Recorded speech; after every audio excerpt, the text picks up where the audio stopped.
tell you when things really hit the fan. We were on a hunting trip, if you can believe that.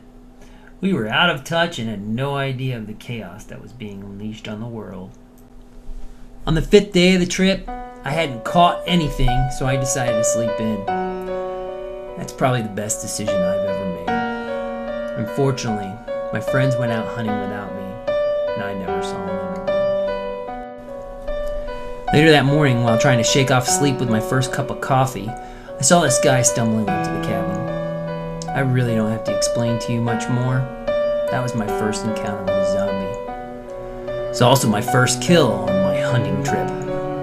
A hunting trip that would end up being a perpetual treadmill of kill or be killed. I spent a couple weeks on lockdown in the cabin.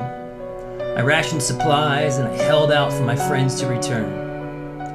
When it was apparent they weren't coming back, and I was running out of food and time, I packed up what I could and I headed out.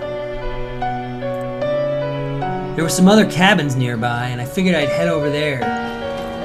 Maybe look for the living, some supplies. It was nightfall by the time I got there, and there was no one. Definitely signs of struggles and zombies, but no people. With the sun going down, figured I'd board up a cabin, put it on lockdown, and head out the next morning. Later in the evening, I heard 2 voices outside. I was pretty excited, but I was a little trepid. I yelled out to them, invited them in. I heard them talking among themselves. And then, gunfire.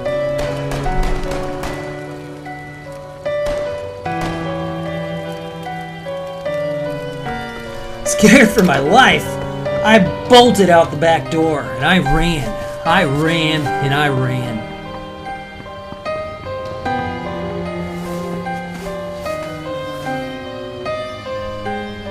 Found myself underneath a bridge, exhausted from running. Too tired to run anymore, this was gonna have to do for most of the night. Once I got enough nerve to step out from underneath the bridge, ironically enough, I found that deer I came out in the woods in the first place looking for. I hunted it down.